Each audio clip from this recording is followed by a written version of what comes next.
ശുദ്ധ അശുദ്ധ തത്വങ്ങള് 7. അപ്പൊ ഇനി അടുത്ത വെറും 24 അശുദ്ധ തത്വങ്ങൾ അല്ലെ നമ്മൾ കണ്ടു. രണ്ടിനും അതീതമായിരിക്കുന്ന പര എന്ന അവസ്ഥയാണ് ശരിക്കും ഈ ഒരു ബ്രഹ്മം അല്ലെങ്കിൽ ബോധം അല്ലെങ്കിൽ പ്രജ്ഞാനം. അപ്പൊ ഊർജത്തിന്റെ ഉറവിടമായിരിക്കുന്ന പ്രജ്ഞാനം അഥവാ ബ്രഹ്മത്തിൽ നിന്നാണ് ഉണ്ടായത്. അപ്പൊ ഏറ്റവും സട്ടിലസ്റ്റ് എന്ന് വേണമെങ്കിൽ നമുക്ക് പറയാം ബ്രഹ്മത്തെ. സൂക്ഷ്മതരം അല്ലെങ്കിൽ സൂക്ഷ്മതമം. അപ്പൊ ദേവിക്ക് തന്നെ നമുക്ക് സൂക്ഷ്മതരം ഇതെല്ലാം ദേവിയുടെ വേറൊരു പേരുകളാണ്. അമ്മയുടെ 36 തത്വങ്ങളായിട്ട് തന്നെ നമ്മൾ കാണണം. കാരണം സൃഷ്ടി സ്ഥിതി സംഹാരിണിയായിരിക്കണം. നമ്മൾ അതിനൊരു പേര് ഈശ്വരൻ എന്ന് കൊടുക്കുന്നു എന്ന് മാത്രമേ ഉള്ളൂ. ആ ഒരു തലത്തില് നമ്മളിപ്പോ വേറൊരിടത്ത് പ്രസന്റ് ചെയ്യുമ്പോൾ നമ്മൾ ഈശ്വരൻ എന്ന് പറയുന്നു. നമ്മുടെ ഉപാസനാ മാർഗത്തിലെ പരാശക്തി തന്നെയാണിത്. അപ്പോ നമ്മൾ ശക്തിക്ക് പേര് കൊടുത്തിരിക്കണം. ദേവിയും ഇത് തന്നെയാണ്, ബിയോണ്ട് ആണ്. അപ്പൊ ആ ഒരു തലത്തില് എങ്ങനെയാണ് 36 തത്വം നമ്മുടെ ആത്മതത്വത്തെ അറിയാൻ സഹായിക്കുന്നു എന്നുള്ള ആ ഒരു ബാലികാറാമല എന്നൊക്കെ പറയും. വലിയ ബുദ്ധിമുട്ടാണ് നമുക്ക് ഉൾക്കൊള്ളാൻ. കാരണം ഇത് പതുക്കെ പതുക്കെ കേട്ട് എന്റെ 11 വർഷത്തെ സാധനയില് ഉള്ള എന്റെ എന്താ പറയാ ഞാൻ അറിഞ്ഞതും കേട്ടതും വെച്ച് ഇപ്പോഴാണ് എനിക്ക് ഇതിനെ കുറിച്ച് നന്നായിട്ട് നിങ്ങളുടെ മുമ്പിൽ പ്രസന്റ് ചെയ്യാനും ഒരു വർഷമേ ആയിട്ടുള്ളൂ നന്നായിട്ട് അറിയാനും ആ തലം എന്താണെന്ന് ഉള്ളില് ഒരു നല്ല ബോധം വരാനും പറ്റിയത്. അപ്പോ ഇത് നിസ്സാര കാര്യമല്ല. ഇപ്പൊ മനസ്സിലായില്ല എന്ന് പറഞ്ഞ് നിങ്ങൾ ആരും അതിൽ വിഷമിക്കരുത്. കാരണം ഇത് സാധന മുമ്പോട്ട് പോകുമ്പോൾ നമ്മുടെ മന്ത്രജപം കൊണ്ടും നമ്മുടെ ശ്രദ്ധ കൊണ്ടും തീവ്രമായിട്ടുള്ള ഭഗവതിയുടെ അനുഗ്രഹം കൊണ്ടും സാധിക്കുന്ന ഒന്നാണ്. ആദ്യം നമുക്കെല്ലാം ഒരു കൺഫ്യൂഷൻ ആയിട്ട് തോന്നും. പക്ഷെ എല്ലാം സൂര്യപ്രകാശം പോലെ തന്നെ നമുക്ക് തെളിവായിട്ട് വരും. പക്ഷെ ഒരു നിധിധ്യാസനം എന്ന് നമ്മൾ അതിനെ കുറിച്ച് കുറച്ച് അറിയാൻ ശ്രമിക്കണം. അറിഞ്ഞ ഈ തത്വങ്ങളൊക്കെ എന്താണ്, തത്വമയി തത്വമർത്ഥസ്വരി നമ്മള് ലളിതാ സഹസ്രനാമമായിട്ട് ചേർന്ന് ഇതിനെ കേട്ട് പഠിക്കണം. ഇപ്പൊ ഞാൻ ഒരു പ്രഭാഷണത്തിന് വേണ്ടി ഉണ്ടാക്കിയത് കൊണ്ട് അതിൽ പ്രത്യേക മതങ്ങളൊന്നും കൊണ്ടുവന്നിട്ടില്ല എന്നേ ഉള്ളൂ. പക്ഷെ ഇത് ലളിതാ സഹസ്രനാമം തന്നെയാണ്. അത് നമുക്ക് നോക്കുമ്പോൾ ഓരോന്നും പഞ്ചബ്രഹ്മം എല്ലാം അങ്ങനെ തന്നെയാണ് വരുന്നത്. അപ്പൊ ഇന്ന് നമ്മള് അശുദ്ധ തത്വത്തിലേക്കാണ് പോകുന്നത്. ഇതെല്ലാം ഒരിക്കൽ പറഞ്ഞെങ്കിലും എല്ലാം നമ്മുടെ മറവി നമ്മൾക്കിപ്പൊ കേൾക്കുമ്പോ എല്ലാം പുതിയതായിട്ട് തോന്നണില്ലേ? ഇതാണ് ഈ ഒരു ശക്തി. കാരണം നമ്മൾ എന്നും നവനവമായിട്ടിരിക്കണം. എന്നും പുതിയതാണ്. ഇത് എത്ര കേട്ടാലും നമുക്ക് പഴയതാവില്ല. വീണ്ടും കേൾക്കുന്നവരും നമുക്കതിന് പുതുമ നഷ്ടപ്പെടാതെ വീണ്ടും നമ്മുടെ ഉള്ളില് പല തലങ്ങളെയും അത് ഉണർത്തും. അപ്പൊ എന്താണ് ബ്രഹ്മത്തില് എന്താണ് ബ്രഹ്മം നമ്മൾ കണ്ടു. ഏറ്റവും സട്ടിലസ്റ്റ് ഫോം ആണ്. അപ്പോ ആ ഒരു തലത്തിൽ നിന്നാണ് എല്ലാം ഉണ്ടായത്. ഇപ്പൊ നമ്മുടെ ശരീരവും പ്രപഞ്ചവും പഞ്ചഭൂതങ്ങളാൽ നിർമ്മിതമാണ്. അപ്പൊ ഇനി 24 വെറും അശുദ്ധ തത്വങ്ങൾ എന്താണെന്ന് നോക്കാം. ആദ്യമായിട്ട് 5 അശുദ്ധ തത്വങ്ങൾ, അതിനെയാണ് പഞ്ചഭൂതങ്ങൾ എന്ന് പറയുന്നത്. ഭൂമി, ജലം, അഗ്നി, വായു, ആകാശം. 5 തത്വങ്ങൾ. അപ്പൊ ഇതിൽ ഏറ്റവും സൂക്ഷ്മമായിരിക്കുന്നത് ആകാശം, ഏറ്റവും സ്ഥൂലമായിരിക്കുന്നത് ഭൂമി. അത് എപ്പോഴും ശ്രദ്ധിച്ചോണം. നമ്മൾ ഭൂമിയാണ്. അവിടെ നിന്നാണ് ഷഡാധാരങ്ങളുടെ കാര്യമൊക്കെ വരുന്നത്. നമ്മൾ അതിലൂടെയാണ് നമ്മൾ ഏറ്റവും ഉയർന്ന സൂക്ഷ്മ തത്വങ്ങളിലേക്ക് പോകുന്നത്. അപ്പോ ഭൂമിയിൽ നിന്ന് വരുമ്പോൾ ഓരോ തത്വവും സൂക്ഷ്മമായിട്ട് വരുന്നതായിട്ട് കാണാം. ഓരോന്നിലും വ്യത്യാസം വരുന്നുണ്ട്. ഈ 5 തത്വങ്ങൾ ഒന്നായും കൂടിച്ചേർന്നും പരസ്പരം സഹകരിച്ചും ഉണ്ടായതാണ് നമ്മൾ ഓരോരുത്തരും. അപ്പൊ നമ്മൾ ദൃഷ്ടിഗോചരമായിരിക്കുന്ന ഭൂമി, ജലം, അഗ്നി ഇവയൊക്കെയാണ് പഞ്ചഭൂതങ്ങളെന്ന് നമ്മൾ തെറ്റിദ്ധരിക്കരുത്. കാരണം എല്ലാവരുടെയും വിചാരം ഈ കാണുന്ന ഒരു മണ്ണ് ഇല്ലെങ്കിൽ കാറ്റ്, ജലമൊക്കെയാണ് പഞ്ചഭൂതങ്ങൾ. അങ്ങനെ അല്ല. ഇത് ചില പ്രത്യേക തരത്തിലുള്ള മൂലകങ്ങൾ എന്ന് പറഞ്ഞാൽ എലിമെന്റ്സ്. ആ എലിമെന്റ്സിനെയാണ് നമ്മൾ പഞ്ചഭൂതങ്ങളെന്ന് പറയുന്നത്. അപ്പൊ നമ്മൾ ഉപയോഗിക്കുന്ന ജലം, ശ്വസിക്കുന്ന വായു, അഗ്നി ഇവയെല്ലാം തന്നെ വിവിധ തോതില് പഞ്ചഭൂതങ്ങള് ചേർന്നതാണ്. അപ്പൊ നമ്മുടെ ശരീരം ഇപ്പൊ പറയുകയാണെങ്കിൽ നമുക്ക് ഇതിനൊരു ഡൗട്ട് തോന്നും. എന്താ പഞ്ചഭൂതങ്ങൾ? ഇതിനകത്ത് എവിടെയാ മണ്ണ്? അല്ല, ഇത് ഇതിന്റെ ഒരു എലിമെന്ററി ഫോം, എലിമെന്റ്സ് ആണ് ഇതെല്ലാം. അത് മനസ്സിലാക്കാനാണ് ഞാനിത് എടുത്തു പറയുന്നത്. ഒരു ഉദാഹരണത്തിന് നമുക്ക് നോക്കൂ. ഓക്സിജന്റെ അഭാവത്തിൽ അഗ്നിക്ക് കത്തുവാൻ സാധ്യമല്ല. ഇപ്പൊ വായുവിന്റെ സഹായം ഇല്ലാതെ അഗ്നിക്ക് കത്താൻ സാധ്യമല്ല. അപ്പൊ ഓക്സിജൻ എന്താ? നമ്മള് ഇപ്പൊ വായു ഉണ്ടെന്ന് വെക്കൂ, എന്നാലും നമുക്ക് ചിലപ്പോൾ ശ്വാസം മുട്ടൽ വരുന്ന ഓക്സിജന്റെ കുറവ് വന്നാല് ശ്വാസകോശങ്ങൾ അത് അംഗീകരിക്കില്ല. അപ്പൊ എന്താണ് ഓക്സിജൻ? എലിമെന്റ്സിലുള്ള ഒരു ഘടകമാണത്. അപ്പൊ നമ്മൾ പഞ്ചഭൂതങ്ങളെന്ന് ഉദ്ദേശിക്കുന്നത് നമ്മൾ കാണുന്ന കാറ്റോ ഈ കാണുന്ന ഭൂമിയോ ഒന്നും അല്ല, അഗ്നിയല്ല. അതിന്റെ എലിമെന്ററി ഫോം ആണ് വായു. അപ്പൊ ഈ വായു എന്ന് പറഞ്ഞ വായു എവിടെയാണ്? ആകാശത്തിലാണ് നിലനിൽക്കുന്നത്. വായുവിന്റെ സഹായം ഇല്ലാതെ അഗ്നിക്ക് കത്താൻ പറ്റില്ല. അപ്പൊ അങ്ങനെ ഓരോന്നിന്റെയും തന്മാത്രകളിലാണ് പഞ്ചഭൂതങ്ങള് വസിക്കുന്നത്. വളരെ ശ്രദ്ധിക്കണം. അതുകൊണ്ടാണ് അമ്മയ്ക്ക് പഞ്ച തന്മാത്ര സഹായക. അമ്മയുടെ 5 പഞ്ച തന്മാത്രകള്. ഈ 5 പഞ്ചഭൂതങ്ങൾ എവിടെയാ നിലനിൽക്കുന്നത്? പഞ്ച തന്മാത്രകളില്. ഇനി അടുത്ത 5 ആദ്യത്തെ 5 അശുദ്ധ തത്വങ്ങളാണ് ഇപ്പൊ നമ്മൾ കണ്ടത്. ഏതാണ്? പഞ്ചഭൂതങ്ങള്. ഇനി അടുത്ത 5 അശുദ്ധ തത്വങ്ങള്. അത് 5 തന്മാത്രകളെയാണ് നമ്മൾ പറയാൻ പോകുന്നത്. ആകാശത്തിന്റെ തന്മാത്ര. എന്താണ് ആകാശത്തിന്റെ തന്മാത്ര? ശബ്ദം. വായുവിന്റെ തന്മാത്ര സ്പർശം, അഗ്നിയുടേത് രൂപം, ജലത്തിൻ്റെത് രസം, പൃഥ്വിയുടേത് ഗന്ധം. അങ്ങനെ ആകാശം എന്ന ഭൂതത്തിലാണ് ശബ്ദം എന്ന തന്മാത്ര അടങ്ങിയിരിക്കുന്നത്. ഇപ്പൊ ഗന്ധം എന്ന തന്മാത്ര അതിന്റെ മോളിക്യൂൾ എവിടെ അടങ്ങിയിരിക്കുന്നത്? ഭൂമി തത്വത്തില്.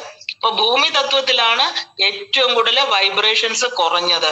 അതുകൊണ്ട് അതിന്റെ തന്മാത്രകൾ വളരെ അടുത്ത് ചേർന്നിരിക്കുന്ന എത്രത്തോളം അടുത്തിരിക്കുന്നു അത്രത്തോളം വൈബ്രേഷൻസ് കുറയും, എത്രത്തോളം അകന്നിരിക്കുന്നു അത്രത്തോളം വൈബ്രേഷൻസ് കൂടും. അതിനെയാണ് നമ്മൾ മാറ്റർ അല്ലെങ്കിൽ ദ്രവ്യം എന്ന് പറയുന്നത്.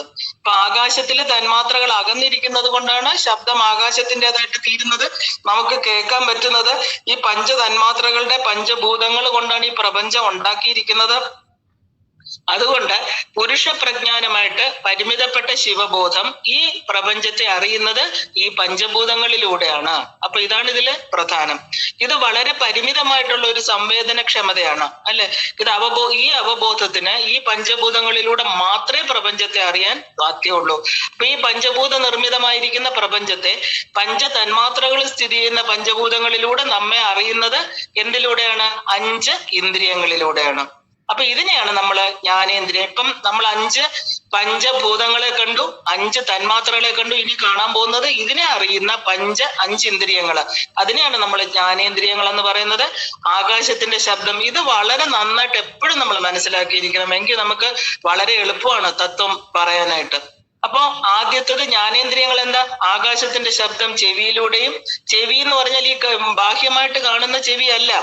അപ്പൊ ഈ ഇന്ദ്രിയം, കേൾവി ശക്തി, അതിനെയാണ് പറയുന്നത്. എന്തുണ്ടെങ്കിൽ നമുക്കിപ്പോ ഒരു ചെവിയുണ്ട്, മരിച്ചു കിടക്കുന്ന ഒരാളിന് ചെവിയുണ്ട്, മരിച്ചു കിടക്കുന്ന ഒരാളിന് കണ്ണുണ്ട്, മൂക്കുണ്ട്, നാക്കുണ്ട്, എല്ലാം ഉണ്ട്. പക്ഷെ അത് പ്രവർത്തനക്ഷമത അല്ല. എന്തുകൊണ്ടാ? ഈ ബോധമില്ലാത്തത് കൊണ്ട്. ബോധം ശരീരത്തെ വിട്ടുപോയി കഴിഞ്ഞാല് ഈ ബാഹ്യമായിട്ട് കാണുന്നതെല്ലാം അവിടെ കാണും. ഇപ്പൊ ഒരു ചെവി, കേട്ടുകൂടാത്ത ആളിന് ചെവി എന്ന് പറയുന്ന ഈ പുറമേ കാണുന്ന ആ ഒരു സാധനം കാണും, പക്ഷെ കേൾക്കാൻ പറ്റില്ല. എന്താ കാര്യം? ആ ഒരു ഇന്ദ്രിയ ശക്തി. അതിനെയാണ് നമ്മൾ ആ ഇന്ദ്രിയം, ചെവിയല്ല, പുറത്ത് കാണുന്ന ചെവിയല്ല, ആ ഇന്ദ്രിയത്തെ നമ്മൾ പറയുന്നത് കേൾവി ശക്തി. അപ്പൊ ആന്തരികമായിട്ടുള്ള 5 ശക്തി തത്വങ്ങള് ഏതൊക്കെയാണ്? ആകാശത്തിന്റെ ശബ്ദം ചെവിയിലൂടെ, ഘ്രാണശക്തി മൂക്കിലൂടെ, കാഴ്ചശക്തി കണ്ണിലൂടെ, സ്പർശനശക്തി ത്വക്കിലൂടെ, രസശക്തി നാവിലൂടെ. ഇതിനെയാണ് നമ്മൾ പഞ്ചശക്തികൾ. ബാഹ്യമായിട്ട് നാക്കുണ്ടെങ്കിൽ എത്ര നമ്മൾ ഈ ഊമ എന്ന് പറയുന്നത് എന്താ? സംസാരിക്കാൻ പറ്റാത്ത, ഡഫ് ആൻഡ് ഡം, കേൾക്കാൻ പറ്റില്ല. എന്താ? അവർക്ക് ഈ പുറമേ കാണുന്ന അവയവമുണ്ട്, പക്ഷെ ശക്തിയില്ല. ഇപ്പൊ നമ്മൾ ഉദ്ദേശിക്കുന്നത് ഈ 5 ശക്തികളെ. എല്ലായിടത്തും നമുക്ക് എനർജിയുടെ ഫ്ലോ കാണാം. എത്ര പേര് അന്ധന്മാർക്ക്, അവർക്ക് കണ്ണുണ്ട്, കൃഷ്ണമണിയുണ്ട്, കാണാൻ പറ്റില്ല. അപ്പൊ എന്താ അത്? ആ ഇന്ദ്രിയ ശക്തിയാണ് നമ്മൾ പറയുന്നത്. കണ്ണ് വേറെ, കാഴ്ചശക്തി വേറെ. അതുകൊണ്ട് കണ്ണ് ഉണ്ടെങ്കിലും അന്ധന് കാണാൻ പറ്റില്ല, ചെവി ഉണ്ടെങ്കിലും കേൾക്കാൻ സാധിക്കാത്തതും അതുകൊണ്ടാണ്. അപ്പൊ എല്ലാ ഇന്ദ്രിയ ശക്തികളും അങ്ങനെ തന്നെയാണ്. ഇപ്പൊ നമ്മൾ 15 എണ്ണം മനസ്സിലാക്കി അശുദ്ധ തത്വങ്ങളിൽ നമ്മൾ അറിഞ്ഞു. അതിനെ 15 അശുദ്ധ തത്വങ്ങളിലൂടെ കിട്ടുന്ന അറിവ്. ഇനി നമ്മൾ 16ാമത്തെ അറിവാണ്. അതെന്താണ്? അത് ഈ പറയുന്ന ഇന്ദ്രിയങ്ങളിലൂടെ, പഞ്ചഭൂതങ്ങളിലൂടെയും പഞ്ചതന്മാത്രകളിലൂടെയും ഈ പറയുന്ന 5 ശക്തികളിൽ, പഞ്ചേന്ദ്രിയ ശക്തികളിലൂടെയും കിട്ടുന്ന അറിവുകൾ എവിടെയാണ് വീഴുന്നത്? ആ 16ാമത്തെ തലമാണ് മനസ്സ്. അപ്പൊ ആ മനസ്സിലാണ് അത് വന്ന് വീഴുന്നത്. ഒരു മെഴുകുതിരി കാണുമ്പോൾ ആ കാഴ്ച നമ്മുടെ കണ്ണിലൂടെ വന്ന് എവിടെയാ പതിക്കുക? മനസ്സില്, അല്ലെ? അത് അറിയുന്നത് മായയാൽ പരിമിതപ്പെടുത്തിയ പുരുഷനാണ്. ഇവിടെ പുരുഷൻ ഇതിനകത്തിരിക്കുകയാണ്. ആ പുരുഷനാണ് ഇതൊക്കെ അറിയുന്നത്. അതുകൊണ്ടാണ് അറിവിന് മേരെ അറിഞ്ഞവൻ തൻ കരുവിലും എന്ന് പറയുന്നത്. നമ്മുടെ എല്ലാ അറിവുകളും വന്ന് വീഴുന്നത് മനസ്സിലാണ്. മനസ്സിന്റെ തൊട്ടു പുറകിലിരിക്കുന്ന ആളാണ് ഈ പറയുന്ന ബ്രഹ്മൻ, അല്ലെങ്കിൽ ഈ പറയുന്ന ശിവൻ എന്നൊക്കെ നമ്മൾ പറയില്ലേ. ആ കണ്ണുകളിൽ കൂടെ വരുന്ന കാഴ്ച, ചെവികളിൽ കൂടെ കേൾക്കുന്ന വസ്തുക്കളെ എല്ലാം വന്ന് മനസ്സെന്ന് പറയുന്ന 16ാമത്തെ തലം അശുദ്ധ തത്വത്തിൽ വന്ന് വീഴുകയാണ്. അത് അറിയുന്നത് ആരാണ്? മനസ്സിൽ വീഴുന്നേ ഉള്ളൂ. മനസ്സിന് സ്വന്തമായിട്ട് പ്രവർത്തന ശക്തി ഇല്ല. അത് വീഴുന്നത്, അറിയുന്നത് ഇതിന് പുറകിൽ ഇരിക്കുന്ന മായയാൽ പരിമിതപ്പെട്ട പുരുഷനാണ്. ഇപ്പൊ മനസ്സിനോട് ചേർന്നിരിക്കുന്ന പുരുഷൻ. അതിനോട് ഈ മനസ്സിനോട് എന്താ ചേർന്നിരിക്കുന്നത്? ബുദ്ധി. അപ്പോ ഈ മനസ്സ്, ബുദ്ധി, അഹങ്കാരം ഇത് മൂന്നും നമ്മൾ ഒരുമിച്ച് തന്നെ കാണണം. ഇതിനെയാണ് അന്ധകരണങ്ങൾ എന്ന് പറയുന്നത്. ഇപ്പൊ വെളിച്ചം, ഒരു മെഴുകുതിരിയുടെ വെളിച്ചമായിക്കോട്ടെ, എവിടെ നിന്നാണ് അത് വന്ന് നമ്മുടെ കണ്ണിലൂടെ കയറി മനസ്സിൽ പതിച്ചു. അപ്പൊ അത് ഉടനെ തന്നെ നമുക്ക് എന്താ, ആ മെഴുകുതിരിയുടെ നിറം എന്താണ്, അതിന്റെ വലിപ്പം എത്രയുണ്ട്, ഇനി എത്ര നേരം കൂടെ അത് കത്തും, ഇതെല്ലാം തീരുമാനിക്കുന്ന ആരാ? ബുദ്ധി. അപ്പൊ മനസ്സിൽ വീഴുന്ന കാര്യങ്ങള് ആ ഒരു വിവേചനം ഉണ്ടാക്കുന്നത് ബുദ്ധി.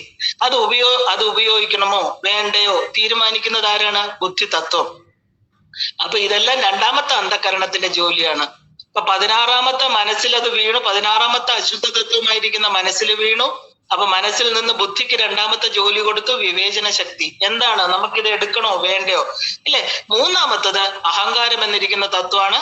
അത് മെഴുകുതിരിയാണോ, ഇത് എന്റെ മെഴുകുതിരിയാണോ, ഇത് വേറെ ആരുടെയെങ്കിലും ആണോ, ആ ഒരു പൊസസീവ്നെസ് ഇത് ആരുടെയാണെന്ന് തീരുമാനിക്കുന്നത് അഹങ്കാരം. അപ്പൊ 3 തത്വങ്ങൾ അവിടെ ആയി കഴിഞ്ഞു, അല്ലെ? മൂന്നും ചേർന്നിട്ട് ഈ അന്ധകരണങ്ങളായിട്ട് രൂപാന്തരപ്പെടുകയാണ്. അപ്പൊ ആന്തരികമായിട്ടുള്ള ഉപകരണങ്ങൾ ഏതൊക്കെയാണ്? ഈ പറയുന്ന 3 അന്ധകരണ ശക്തികൾ. ഇപ്പൊ നമ്മൾ 15 അശുദ്ധ തത്വങ്ങളെ കണ്ടു, +1 ആ മനസ്സെന്ന് പറയുന്നതാണ് 16ാമത്തത്. പിന്നെ 2 ബുദ്ധിയും അഹങ്കാരവും. 15 + 3 18 അശുദ്ധ തത്വങ്ങളായി ഇപ്പോ. അപ്പോ തന്ത്രത്തില് അന്ധകരണങ്ങളില് ചിത്തത്തെ കുറിച്ച് പറയണില്ല. കാരണം നമ്മൾ എപ്പോഴും ചിത്തശുദ്ധി, ചിത്തത്തെ കുറിച്ച് ഒരുപാട് കേൾക്കുന്നുണ്ട്. പക്ഷെ തന്ത്രശാസ്ത്രം ഇതിനെ ചിത്തം എന്ന് പറഞ്ഞ് പ്രത്യേകം പറയണില്ല. കാരണം ചിത്തം മനസ്സിന്റെ ഒരു ആവരണം തന്നെയാണ്. നമ്മൾ ഭാരതീയ ദർശനങ്ങളില് 6 എണ്ണത്തിലും 24 തത്വങ്ങൾ മാത്രമേ പറയുന്നുള്ളൂ. അതുകൊണ്ടാണ് ചില ദർശനങ്ങളിൽ നമ്മൾ 24 തത്വം എന്ന് അറിയുന്നത്, ചിലതിൽ 36 തത്വം. ഭാരതീയ ദർശനങ്ങളെല്ലാം തന്നെ ഈ 24 തത്വങ്ങളാണ് പറയുന്നത്.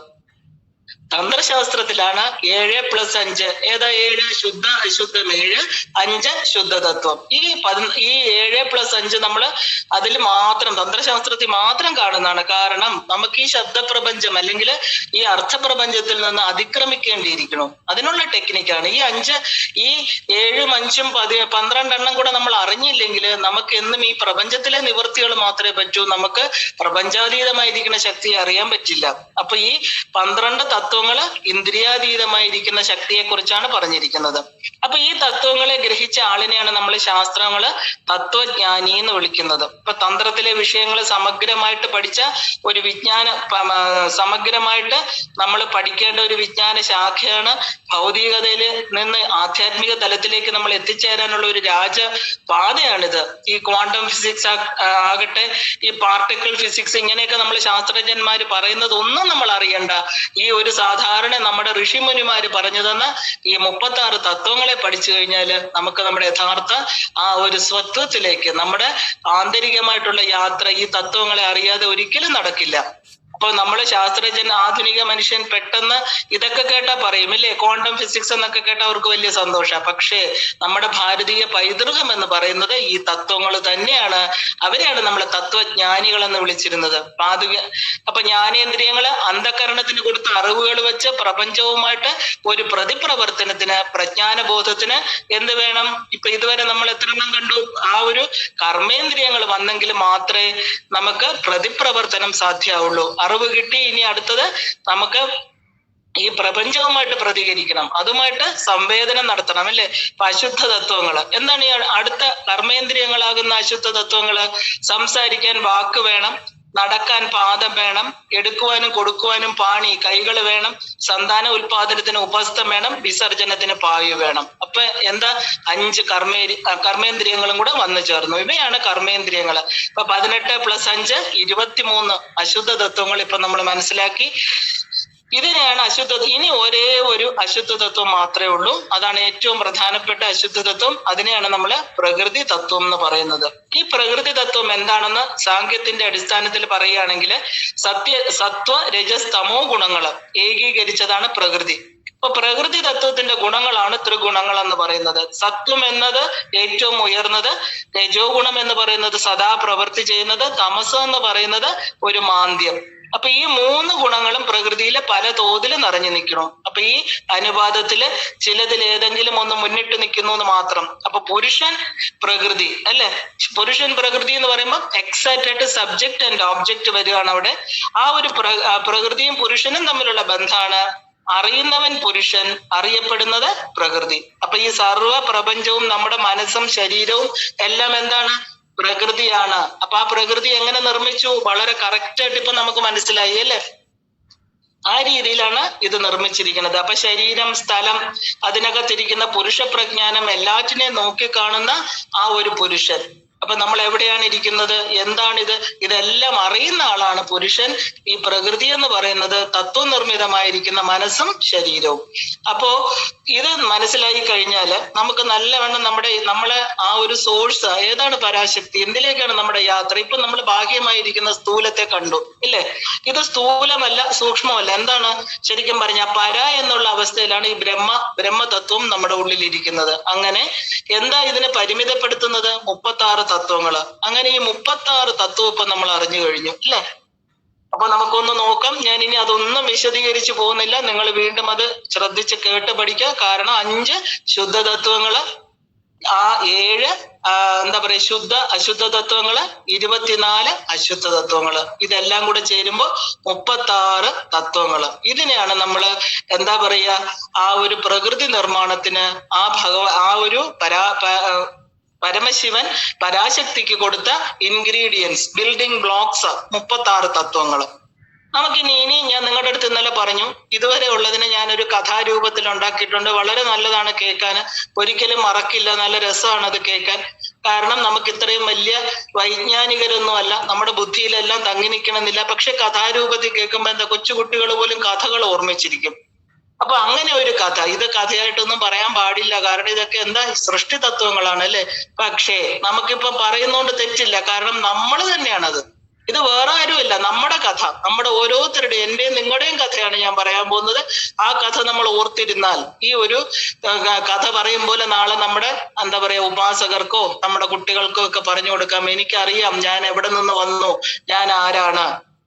അപ്പൊ ഇന്നൊരു കഥാരൂപം നിങ്ങളുടെ അടുത്ത് ഞാൻ പ്രസന്റ് ചെയ്യാണ്. കാരണം ഇതുവരെ കേട്ട തന്ത്രശാസ്ത്രത്തിലെ ഈ 36 തത്വങ്ങൾ നമ്മൾ കേട്ടിടത്തോളം വെച്ചിട്ട് ഒരു കഥ.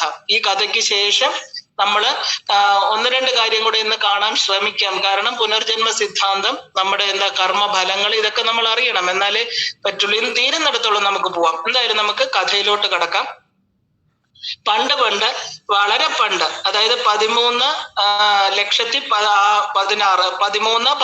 ബില്യൺ, അതിന് പലരും കോൺട്രവേഴ്സി ഉണ്ട്. 13 ബില്യൺ വർഷങ്ങൾക്ക് മുമ്പാണ് നമ്മുടെ കഥ തുടങ്ങുന്നത്. നമ്മളെല്ലാരും പറയാറില്ലേ, പണ്ട് ഒരു രാജാവ് ഉണ്ടായിരുന്നു, ഇന്നടത്തായിരുന്നു, ഇവിടെ ആയിരുന്നു. അതുപോലെ പണ്ട് ഒരു എന്താ പറയാ വർഷങ്ങൾക്ക് മുമ്പ് കഥ ആരംഭിക്കുന്നു. 1600 കോടി വർഷങ്ങൾക്ക് മുമ്പ്.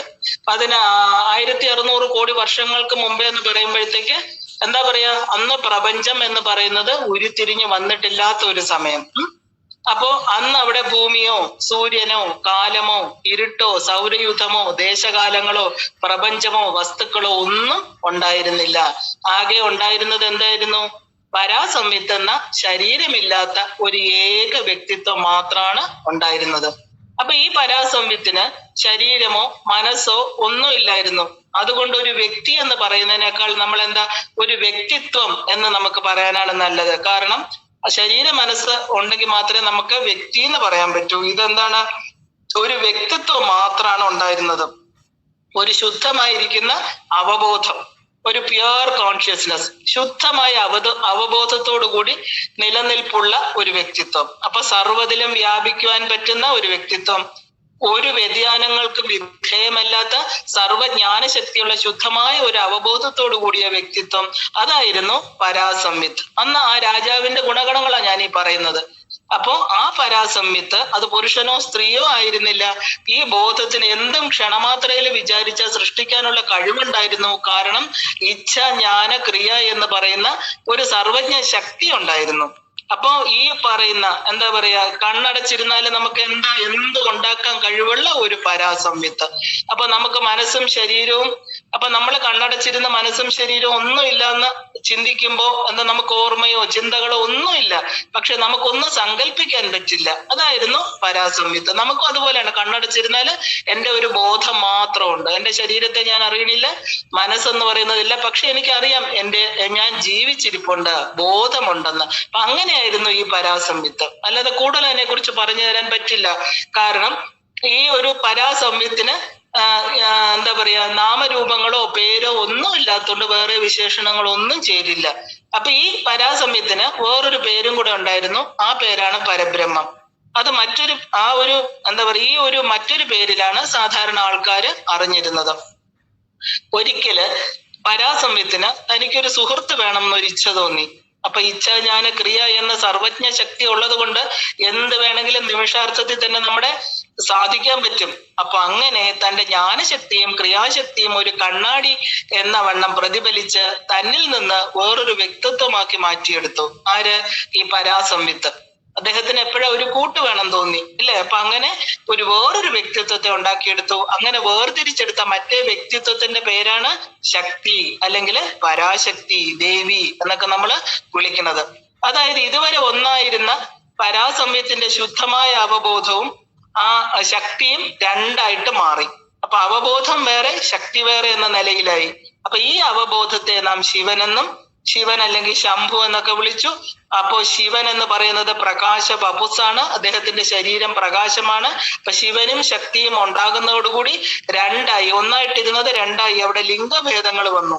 ശിവന് അവബോധമായതുകൊണ്ട് ശിവൻ ഇച്ഛാശക്തിയും ജ്ഞാനശക്തിയും പ്രജ്ഞാശക്തിയും എല്ലാം ഉണ്ട്. അതായത് എല്ലാം കാണാനും കേൾക്കാനും അറിയാനുമുള്ള കഴിവുള്ള സർവജ്ഞത്വമുള്ള ആളായിരുന്നു ഈ ശിവൻ. അപ്പൊ ശിവൻ തന്റെ ജ്ഞാനശക്തിയും ക്രിയാശക്തിയും ശക്തിക്ക് കൊടുത്തു. അതായത് രണ്ടായിട്ട് വന്ന തന്റെ അർത്ഥാംഗിനിയായിട്ട് വന്ന ആ ഒരു ലിംഗഭേദത്തിൽ അത് സ്ത്രീയായിട്ട് മാറി. അപ്പൊ ആ ശക്തിക്ക് കൊടുത്തത് കൊണ്ട് പ്രവർത്തിക്കാനുള്ള അറിവും സൃഷ്ടിക്കാനുള്ള ശേഷിയും പരാശക്തിക്ക് കൊടുത്തു. അപ്പൊ ഇത് ഓൾറെഡി ഇദ്ദേഹത്തിന്റെ കയ്യിലിരുന്ന എല്ലാ കഴിവുകളും പൂർണ്ണമായിട്ട് തന്റെ ശരീരത്തിൽ നിന്ന് വന്ന പരാശക്തിക്ക് കൊടുക്കുകയാണ്. അപ്പൊ ഇച്ഛിക്കുവാനും അറിയുവാനുമുള്ള കഴിവ് ശിവനാണുള്ളത്. ഇത് ആവശ്യാനുസരണം ശിവൻ ശക്തിക്ക് കൊടുത്തു. കൊടുത്തുകൊണ്ടിരിക്കുക. ശിവനില്ലെങ്കിൽ ശക്തിയില്ല. അപ്പൊ ശിവന്റെ കഴിവുകളെല്ലാം ശക്തിയിലൂടെയാണ് പ്രവഹിക്കുന്നത്. അപ്പൊ ശിവൻ പറയുന്ന പോലെ ശക്തി പറഞ്ഞു, എന്താണ് അങ്ങയുടെ ആഗ്രഹം? ഞാൻ നടത്തിത്തരാന്ന് പറഞ്ഞ ശക്തി എന്ത് ചെയ്തു? ശിവൻ പറയുന്ന പോലെ സൃഷ്ടി നടത്തുന്നു. ഇവര് തമ്മില് മായികമായിട്ട് എപ്പോഴും ഒരു ആകർഷണം എപ്പോഴും ഉണ്ട്. അവര് തമ്മില് സദാ പരസ്പര ആകർഷണത്തിന് വിധേയമാണ്. ഒരാളില്ലെങ്കിൽ വേറൊരാളില്ല. അത്രയ്ക്ക് ചേർന്നിരിക്കും രണ്ടുപേരും. ഇവര് രണ്ടുപേരും ഇപ്പോ രണ്ടാണ്. കാരണം എന്താ? സൃഷ്ടിക്ക് വേണ്ടിയിട്ടാണ് അവര് രണ്ടായത്. അവര് സദാ ഒരുമിച്ചാണ് ഇരിക്കുന്നത്. പക്ഷെ വേറും സൃഷ്ടിക്ക് വേണ്ടിയിട്ടാണ് ഇവര് രണ്ടായത്. നമുക്ക് കഥ ഇവിടെ ഒന്ന് നിർത്തിയിട്ട് ഒരു കാര്യം നമ്മൾ അറിയണം. ഇച്ഛ വന്ന ശിവശക്തിമാരെയാണ് നമ്മള് കാമേശ്വരമാർ എന്ന് പറയുന്നത്. ഇച്ഛ വന്നു കഴിഞ്ഞു, എനിക്ക് രണ്ടാകണം എന്നുള്ള തോന്നൽ വന്നപ്പോ ഈ ശിവനെ നമ്മൾ കാമേശ്വരനെന്നും, ഈ സൃഷ്ടിക്കുള്ള ആ ഒരു ഉന്മുഖമായിട്ട് നിൽക്കുന്ന ദേവിയെ നമ്മൾ കാമേശ്വരി എന്നും വിളിച്ചു. അപ്പൊ ഈ ആകർഷണമാണ് സ്ത്രീ പുരുഷന്മാരിൽ ഇന്നും ഉള്ളത്. ശിവനാണ് ഡയറക്റ്റീവ് ഫോഴ്സ് എന്ന് പറയുന്നത്. ഇച്ഛാശക്തി, അറിവ് എല്ലാം അദ്ദേഹം എന്ത് ചെയ്തു? ഉള്ളത് കൊണ്ട് അദ്ദേഹത്തെ പുരുഷൻ എന്ന് നമ്മൾ വിളിച്ചു. സൃഷ്ടിക്കാനുള്ള ശക്തി, അതായത് എക്സിക്യൂട്ടീവ് ഫോഴ്സ് എന്ന് പറയുന്നത് ക്രിയാശക്തിയാണ്. അപ്പോ ആ ഒരു ക്രിയേറ്റീവ് ഫോഴ്സ് എല്ലാം നടത്താനുള്ള ശക്തി ആർക്കാണ്? ശക്തിക്കാണ്. അപ്പൊ അതുകൊണ്ട് ആ ഒരു ശക്തിയെ സ്ത്രീലിംഗമായിട്ട് കാണുന്നു. അപ്പൊ ഇവിടെ ആദ്യത്തെ ആ ഒരു സൃഷ്ടി നടന്നു. എന്താ? സൃഷ്ടിയല്ല, അവര് സ്വയം രണ്ടായി, ശിവനും ശക്തിയും. അപ്പൊ ഈ രണ്ട് തലങ്ങളും മനുഷ്യനിൽ തന്നെ ഉണ്ടാകും. ഒരു മനുഷ്യനിൽ സ്ത്രീയുമുണ്ട്, പുരുഷനുമുണ്ട്. ഇപ്പൊ പുരുഷനെ നമ്മൾ എന്ത് വിളിച്ചു? ആ ഒരു ഡയറക്റ്റീവ് ഫോഴ്സ്, എല്ലാത്തിന്റെയും ആ ഒരു ധാരണ, അതിന്റെ നിർദ്ദേശങ്ങൾ കൊടുക്കുന്ന ആള് ശിവൻ. അതിനെല്ലാം എക്സിക്യൂട്ട് ചെയ്യുന്നത്, ആ ക്രിയേഷൻ നടത്തുന്നതിനെ നമ്മൾ സ്ത്രീ എന്ന് വിളിച്ചു, പരാശക്തി എന്ന് വിളിച്ചു. അപ്പോ ഈ രണ്ട് തലങ്ങളിലും ഒരാൾ തന്നെയാണ് രണ്ടായിട്ടിരിക്കണം എന്നുള്ളത് മറന്നുപോവല്ല്. അപ്പൊ മനുഷ്യനിൽ ഇതുണ്ടാകും. ഇനി നമുക്ക് കഥയിലേക്ക് വരാം. അപ്പൊ ശിവനും ശക്തിയും അവര് തമ്മിൽ എന്ത് ചെയ്തു? സൃഷ്ടിക്കാൻ അച്ഛൻ പറഞ്ഞു, ഭർത്താവ് പറഞ്ഞു, ഭാര്യ അതെല്ലാം ഏറ്റെടുത്ത് ചെയ്യാൻ പോണു. അങ്ങനെ സന്തോഷത്തോടു കൂടി ആനന്ദ ശക്തിയായിട്ട് അതിൽ 3 മക്കളുണ്ടായി. 3 പേര്. ആദ്യത്തത് സദാശിവൻ. ഈ സദാശിവന് ജ്ഞാനക്രിയാശക്തികള് ശക്തി ദേവി എന്ത് ചെയ്തു? തുല്യമായിട്ട് കൊടുത്തു. ജ്ഞാനശക്തിയും ക്രിയാശക്തിയും ഈ സദാശിവന് തുല്യമായിട്ട് കൊടുത്തു. രണ്ടാമത്തെ മകന്റെ പേര് ഈശ്വരൻ. ഈശ്വരൻ എന്ത് ചെയ്തു? ക്രിയാശക്തി കൂടുതലായിട്ട് ലഭിച്ചു. മൂന്നാമത്തെ മകന്റെ പേര് ശുദ്ധവിദ്യ. അപ്പൊ ശുദ്ധവിദ്യക്ക് ജ്ഞാനശക്തിയാണ് കൂടുതൽ കിട്ടിയത്. ഈ സദാശിവന് മാത്രം രണ്ടും തുല്യമായിട്ട് കൊടുത്തു. അപ്പൊ അച്ഛനും അമ്മയും 3 മക്കളും. ഈ 3 മക്കളാണ് നമ്മൾ ഈശ്വരന്മാർ എന്ന് വിളിക്കുന്നത്. ശിവനും ശക്തിയും ചേർന്ന് നിർമ്മിച്ച 3 മക്കള്. ആ ഈശ്വരന്മാരെന്ന് പൊതുവെ നമ്മളെ ഭാരതത്തിൽ അറിയപ്പെടുന്നത് ഈ 3 പേരെയാണ്. അങ്ങനെ ഈ മറ്റവരും ഈശ്വരന്മാര് തന്നെയാണ്. പക്ഷെ അവരുടെ ശക്തികൾ വിഭജിച്ചു കൊടുത്തു. കർമ്മങ്ങൾക്ക് സാക്ഷിയായിട്ടും കർമ്മങ്ങളെ പ്രവർത്തിപ്പിക്കുന്നതും ഈ 3 ഈശ്വരന്മാരാണ്. അങ്ങനെ ഈ 5 പേരും പ്രകാശ സ്വരൂപികളാണ്. അങ്ങനെ ഈ 5 ശക്തികളും പ്രകാശമാനമായിരിക്കുന്ന ആനന്ദമായ ലോകത്തിരിക്കുമ്പോ ആ കൊട്ടാരത്തിൽ ആനന്ദമയ കൊട്ടാരം ഇല്ലേ, അവിടെ സന്തോഷം മാത്രമേ ഉള്ളൂ, പ്രകാശം മാത്രമേ ഉള്ളൂ. ആ ഒരു കൊട്ടാരത്തിലിരുന്ന ശിവന് ഒരു വലിയ നാടകം കളിക്കണമെന്ന് ആഗ്രഹം ഉണ്ടായി. ഇപ്പൊ തന്നെ ആദ്യത്തെ ഇച്ഛയിലാണ് ഇത്രയും പ്രശ്നം വന്നത്. ശക്തി ഉണ്ടായി, അവർക്ക് 3 മക്കളുണ്ടായി. പക്ഷെ അവിടെയും പോരാ, അവിടെ ആനന്ദമയമായ ആ കൊട്ടാരത്തിൽ സന്തോഷമായിട്ടിരുന്നപ്പോ ശിവൻ എന്ത് തോന്നി? എനിക്ക് ഒരു വലിയ നാടകം, സ്റ്റേജ് ചെറിയ സ്റ്റേജ് അല്ല, വലിയ സ്റ്റേജ് നിർമ്മിച്ച് ഒരു നാടകം എനിക്ക് കാണണം. എന്നിൽ എന്തൊക്കെയാണുള്ളത്, എന്തൊക്കെയാണ് ആകാൻ പറ്റും എനിക്ക്, അതൊന്ന് എനിക്ക് കാണിച്ചു തരൂന്ന് തന്റെ ഭാര്യയായിരിക്കുന്ന പരാശക്തിയോട് പറയുകയാണ്. കഥാ സംവിധാനം എല്ലാം തന്നെ ശിവൻ തന്നെ നിർവഹിക്കണം. നമുക്ക് സജ്ജീകരണങ്ങളുമായിട്ട് മറ്റുമായിട്ട് ലക്ഷക്കണക്കിന് അഭിനേതാക്കൾ വേണം. എന്നാലല്ലേ ഇദ്ദേഹത്തിന്റെ സ്റ്റേജ് ചെറിയ സ്റ്റേജ് അല്ലല്ലോ, പ്രപഞ്ചമാകുന്ന സ്റ്റേജ്. അപ്പൊ അതിനു വേണ്ടിയിട്ട് ലക്ഷക്കണക്കിന് അഭിനേതാക്കൾ വേണം. അതിന് ശിവൻ തന്നെ തന്റെ സ്വന്തം അവബോധം പ്രതിഫലിപ്പിച്ച് ലക്ഷക്കണക്കിന് തന്നെ കോപ്പികളാക്കി കൊടുക്കാന്ന് തന്റെ അർത്ഥാംഗിനിയായിരിക്കുന്ന ശക്തിക്ക് വാക്കു കൊടുക്കുകയാണ്. ഞാൻ തന്നെ പലതായിട്ട് മാറാം, നീ വിഷമിക്കണ്ട, നീ ക്രിയേഷൻ, നീ അതായത് നിന്നിലൂടെ ഈ പ്രപഞ്ച സൃഷ്ടി നടക്കട്ടെ എന്ന് പറയണു. അപ്പൊ നാടകത്തിന് എന്തൊക്കെയാ നമുക്ക് വേണ്ടത്? വേഷം വേണം, സ്റ്റേജ് വേണം, വേഷവിധാനങ്ങൾ വേണം, ശബ്ദം, വെളിച്ചം ഇല്ലേ, സ്പെഷ്യൽ ഇഫക്ട്സ്, ഇതെല്ലാം ശിവന്റെ നിർദ്ദേശപ്രകാരം ശക്തി ഉണ്ടാക്കി കൊടുക്കണം. ഇത് ശക്തി അംഗീകരിച്ചു. അദ്ദേഹത്തിന്റെ ഭർത്താവിന്റെ എന്താണ് ശിവജ്ഞാനപ്രദായിനി, അദ്ദേഹം എന്ത് പറയണോ ചെയ്യാൻ തീരുമാനിച്ച് ശക്തി പറഞ്ഞു എന്ത് വേണമെങ്കിലും ഞാൻ ചെയ്തു തരാം. അപ്പോ ആത്മാക്കളായിട്ട് എല്ലാ അഭിനേതാക്കളും ശിവന്റെ ഉള്ളിൽ നിന്ന് വരുന്നത് കൊണ്ട് ഉയർന്ന അവബോധമുള്ളവരാണ് എന്ന് നമ്മൾ സങ്കല്പിക്കണം. കാരണം എന്താ, അദ്ദേഹത്തിന്റെ ഉള്ളില് ഉയർന്ന അവബോധമുള്ളവർക്കേ ഇരിക്കാൻ പറ്റൂ. ശിവനിൽ എത്തിച്ചേരണമെങ്കിൽ ആ ഉയർന്ന അവബോധം. അപ്പൊ അദ്ദേഹത്തിന്റെ ഉള്ളിൽ നിന്ന് വന്ന എല്ലാ ആത്മാക്കളും ഉയർന്ന അവബോധമുള്ളവരാണ്. ഇപ്പൊ എല്ലാം അറിയുന്ന അവര് വന്നിട്ട് നാടകം അഭിനയിച്ചാൽ ഒരു വലിയ രസമില്ല അല്ലെ. ആ നാടകീയത തീരെ ഉണ്ടാവില്ല. നാടകീയ മുഹൂർത്തങ്ങൾ എന്ന് പറഞ്ഞാൽ എന്താ, അപ്രതീക്ഷിതമായിട്ട് പലതും വന്നെത്തണം. എല്ലാം ഇപ്പം നമുക്ക് തുടക്കം മുതൽ അവസാനം അറിയാമെങ്കിൽ ഏത് സിനിമയോ നാടകമോ നമുക്ക് സന്തോഷം കാണുമെങ്കിൽ പിന്നെ എന്തിനാ കാണാൻ പോകുന്നത്? നമ്മൾ ഒരിക്കലും ഒരു സിനിമയുടെ അവസാന ഭാഗം കേൾക്കാറില്ല അല്ലെ. അപ്പൊ അതുകൊണ്ട് എന്താ, നമ്മൾ പരിമിതപ്പെടണം. ഈ ഭഗവാന്റെ ഉള്ളിലിരിക്കുന്ന ശിവന്റെ ഉള്ളിലിരിക്കുന്ന ആത്മാക്കളാകട്ടെ എന്താ, എല്ലാം അവർക്ക് അറിയാം. അവര് പരാസംയുക്ത തന്നെയാണ്. അവർക്ക് തുടക്കവും ഒടുക്കവും ഒന്നും എല്ലാം പറഞ്ഞു കൊടുക്കേണ്ട ആവശ്യമില്ല, എല്ലാം അറിയാം. അപ്പൊ എല്ലാം അറിയുന്നവർ അഭിനയിച്ചാല് നാടകത്തിന് ഒരു രസമില്ല. തുടക്കവും അറിയാൻ പാടില്ല, ഒടുക്കവും അറിയാൻ പാടില്ല. അങ്ങനെ വിചാരിച്ചിട്ട് ആ ഒരു നാടകത്തെ കൊഴിപ്പിക്കാൻ വേണ്ടി എന്ത് ചെയ്തു, എല്ലാ അഭിനേതാക്കളും ഈ അഭിനയിക്കാൻ വരുന്നവരുടെ എല്ലാം അവബോധത്തെ വളരെയധികം കുറച്ചിട്ട് വേണം ഈ സ്റ്റേജിലേക്ക് അയക്കേണ്ടതെന്ന് ശക്തി ദേവിയോട് ആവശ്യപ്പെട്ടു. അങ്ങനെ ശിവബോധത്തിന്റെ യൂണിറ്റുകളാണ് അത്. എന്താ പറയുക, ഈ പറയുന്ന ആത്മാക്കളെല്ലാം തന്നെ ശിവബോധത്തിൽ നിന്ന് വന്നതാണ്. പക്ഷെ ആത്മാക്കൾക്ക് എന്ത് ചെയ്തു, അവബോധം കുറഞ്ഞു. മിക്കവാറും അവബോധം കുറഞ്ഞു എന്നല്ല, അവബോധം ഇല്ലാതെ അജ്ഞരായിരുന്ന് ആ ഒരു അജ്ഞാനത്തില് അവരിരുന്നാൽ മാത്രം പോരാ, അവർക്ക് വിവിധ തോതുകളില് അവബോധം കുറഞ്ഞിരിക്കുകയും വേണം. അപ്പൊ അതിനനുസരിച്ച് അവർക്ക് മനസ്സും ബുദ്ധിയും അഹങ്കാരവും കൂടി നൽകി അവരെ പ്രത്യേകം ജീവാത്മാക്കളായിട്ട് അഥവാ ജീവാത്മാക്കളായിട്ട് ആ ഒരു വ്യക്തികള് അങ്ങനെ ആയി തീരട്ടെ എന്ന് അദ്ദേഹം നിർദ്ദേശിച്ചു. ഇതെല്ലാം ആരുടെ നിർദ്ദേശ? ശിവന്റെ. കാരണം എല്ലാം അറിയുന്നവര് ഭൂമിയിൽ വന്ന് ഇങ്ങനെ നാടകം അഭിനയിച്ച ഒരു രസമില്ല. അവർക്ക് ദുഃഖം വേണം, സന്തോഷം വേണം. അവർക്ക് തുടക്കവും ഒടുക്കവും അറിയാൻ പാടില്ല. അവരെന്ത് ചെയ്യണം, ഈ പറയുന്ന കരഞ്ഞു വിളിക്കണം. ദുഃഖം വരണം, ഇത് എന്റെ ദുഃഖമാണ് എന്ന് പറഞ്ഞ് കരയണം. സന്തോഷം വരുമ്പോ മതിമറക്കണം, സുഖത്തില് ആനന്ദിക്കണം. ഇതൊക്കെ കണ്ട് എനിക്ക് സന്തോഷിക്കണം എന്ന് ശിവൻ പറയുക. അപ്പോ ഇത് പ്രത്യേകം ആ ഒരു ഭഗവാന്റെ നിർദ്ദേശപ്രകാരം ദേവി എന്ത് ചെയ്തു, ശരി അവരെ അജ്ഞരായിട്ട് വിടാം, കാരണം ആ വിവിധ തോതുകളിലുള്ള അവബോധം നമുക്ക് കുറച്ചു കൊടുക്കാം എന്ന് പറഞ്ഞിട്ട്, അപ്പോൾ മാത്രമാണ് അഭിനേതാക്കൾക്ക് പരസ്പരം പ്രതിപ്രവർത്തനങ്ങളിൽ എല്ലാം അറിയും. എല്ലാം പൂർണ്ണരായിട്ടിരിക്കുന്നവർക്ക് ഒരു പ്രതിപ്രവർത്തനവും ഇല്ല. സുഖമായിട്ട് ഇപ്പൊ ഹിമാലയത്തിലിരിക്കുന്ന ഋഷിമുനിമാരെ പോലെ മിണ്ടാതെ അവരവരിയ്ക്കും മൗനത്തിൽ അല്ലേ. അല്ലാത്തവർ അങ്ങോട്ടും ഇങ്ങോട്ടും അടിവെട്ട്, കുത്ത, കൊലപാതകം, എന്റേത് നിന്റേത്, ഈ പ്രശ്നങ്ങള്. അപ്പൊ നാടകം നന്നായിട്ട് നടക്കണമെങ്കിൽ എന്ത് വേണം, പ്രതിപ്രവർത്തനം ഏർപ്പെടണം. എന്നാലേ തീവ്രതയോടെ നാടകത്തിൽ അഭിനയിക്കണം. അമ്പലത്തിന്റെ മുമ്പിൽ ചെന്ന് ഭഗവാനെ ചീത്ത വിളിക്കണം. എന്റെ കർമ്മങ്ങൾ, നീ ആരാ എന്നൊക്കെ ഇങ്ങനെയൊക്കെ തരാൻ എന്നൊക്കെ പറഞ്ഞ് കിടന്ന് കുറെ ബഹളം കാണിക്കണം. ഇതൊക്കെ കണ്ട് ഭഗവാൻ സന്തോഷമായിട്ട് ഇരിക്കണം അല്ലെ. അപ്പൊ ആ നാടകത്തിൽ അഭിനയിക്കുന്നവർക്ക് വികാര തീവ്രത വേണം. അതിനെന്ത് വേണം? സ്വയം ശിവനാണെന്നുള്ള ബോധത്തെ മറയ്ക്കണം. ശിവന്റെ നിർദ്ദേശം അനുസരിച്ച് മായ പ്രത്യക്ഷപ്പെട്ടു. മായ എന്ത് ചെയ്തു?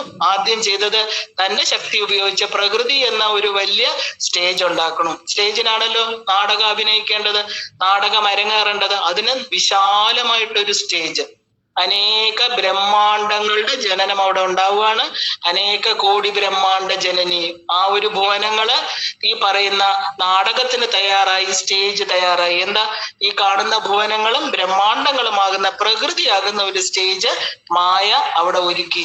ഈ സ്റ്റേജില് നാടകം അരങ്ങേറുന്നതെല്ലാം ഈ സ്റ്റേജിലാണ്. അപ്പൊ ഈ സ്റ്റേജിൽ എത്തുമ്പോ ഈ എത്തുന്ന മാത്രയിൽ തന്നെ മായയുടെ 6 തരത്തിലുള്ള ശക്തി കൊണ്ട് ഈ ആത്മാക്കളുടെ, അതായത് അതിരുകളില്ലാതെ ആ ഒരു ശിവബോധത്തിൽ ഇരുന്നവര് എപ്പോഴാണോ ഈ സ്റ്റേജിലോട്ട് വന്നു, അതായത് എങ്ങനെയാ സ്റ്റേജിലോട്ട് വരിക? ജനനം, ആ ഒരു ഗർഭപാത്രത്തിലൂടെ ജീവികളായിട്ട് എപ്പോ ഈ സ്റ്റേജിൽ കയറിയോ എന്ത് ചെയ്തു? മായ തന്റെ ശക്തി കൊണ്ട് ഈ ആത്മാക്കളുടെ അതിരുകൾ ഇല്ലാതാക്കി മങ്ങി അവർക്ക് 5 കഞ്ചുകങ്ങൾ കൊടുത്തു പുതയ്ക്കാനായിട്ട്. അപ്പൊ അവരുടെ ശിവബോധം എന്ത് ചെയ്തു? ഒരു വിളക്ക്, ഒരു കുടത്തിൽ 5 ദ്വാരങ്ങളും ഉള്ള ഒരു കുടം, 9 ദ്വാരങ്ങളുള്ള ഒരു കുടത്തില് ആദ്യം 1 പുതപ്പിട്ടു, രണ്ടാമത്തെ പുതപ്പിട്ടു, 5 പുതപ്പിട്ട് മൂടി. അങ്ങനെ അതിനകത്ത് പ്രകാശം ഉണ്ടെന്ന് പോലും അറിയാത്ത രീതിയിൽ മായ കളി തുടങ്ങി. അവിടെ ഒരു ചെറിയ പുരുഷ അവബോധം, അതായത് ഉണ്ടെന്ന് പോലും അറിയില്ല. കുറെ പേർക്ക്, ഒരു 90% അഭിനേതാക്കൾക്ക് ഒന്നും അറിയില്ല. അവര് പശുക്കളെ പോലെ വന്നു. ഏത് ശിവൻ, എന്താണ് എന്റെ അവബോധം, ഒന്നും അറിയില്ല. കുറച്ചു പേർക്ക് നേരിയ തോതില് അത് മാത്രം. അങ്ങനെ അവരെന്ത് ചെയ്തു? ആ ഒരു പരാസംവിത്തായിരുന്ന, എല്ലായിടത്തും എല്ലാം അറിഞ്ഞുകൊണ്ടിരുന്ന ശിവൻ എന്ത് ചെയ്തു? പുരുഷനായിട്ട് ചുരുങ്ങി, പുരത്തിൽ ശയിക്കുന്നവനായിട്ട് മാറി. ചിലപ്പോ ശിവ അവബോധമാണെന്ന് പോലും അവര് മറന്നുപോയി. ആ ഒരു തലത്തിൽ ശിവബോധത്തിന്റെ എല്ലാ ശക്തികളും ബന്ധിക്കപ്പെട്ടു. എന്തുകൊണ്ട്? കാലദേശങ്ങൾ കൊണ്ട് അത് പരിമിതപ്പെടുത്തി. അങ്ങനെ 5 കഞ്ചുകങ്ങളെ മായ വളരെ വിദഗ്ധമായിട്ട് ആ ഒരു കാലത്തിലൂടെ, കലയിലൂടെ, നിയതിയിലൂടെ, വിദ്യയിലൂടെ ഇതെല്ലാം പരിമിതപ്പെടുത്തി ആ ശിവബോധത്തെ ഇല്ലാതാക്കി. അപ്പൊ ഈ ആത്മാക്കള് സ്റ്റേജിലെത്തി. ആത്മാക്കളുടെ അവബോധത്തിന് പിന്നെ സർവ്വവ്യാപിത്വം ഇല്ല. അവരെന്ത് ചെയ്തു? ഒരു സമയത്ത് ഒരിടത്തുനിന്ന് ഒരിടത്ത് പോകാൻ പറ്റില്ല. അവർക്ക് കഴിവുകളൊക്കെ നഷ്ടപ്പെട്ടു. ശിവനെ പോലെ എല്ലാം അറിയാനുള്ള കഴിവുള്ളവരെന്ത് ചെയ്തു? നാടകത്തിൽ ചെയ്യുന്ന പ്രവൃത്തികൾക്ക് എന്താ ഞാൻ ചെയ്യുന്നു എന്നുള്ള വ്യക്തിപരമായിട്ടുള്ള കർമ്മങ്ങളായിട്ട് അത് മാറി. അങ്ങനെ വ്യക്തിപരമായി കർമ്മ ഫലങ്ങൾ സ്വീകരിച്ചു. അതെല്ലാം സന്തോഷത്തോടെ ഞാൻ ചെയ്തു എന്നുള്ള രൂപത്തില് എല്ലാം വാരിക്കൂട്ടി വിവേചന ബുദ്ധി ഇല്ലാതായി. ആ ഒരു സ്വയം ബുദ്ധിമുട്ടുകള് വിളിച്ചു വരുത്തി. ഈ ആത്മാക്കൾ എന്ത് ചെയ്തു?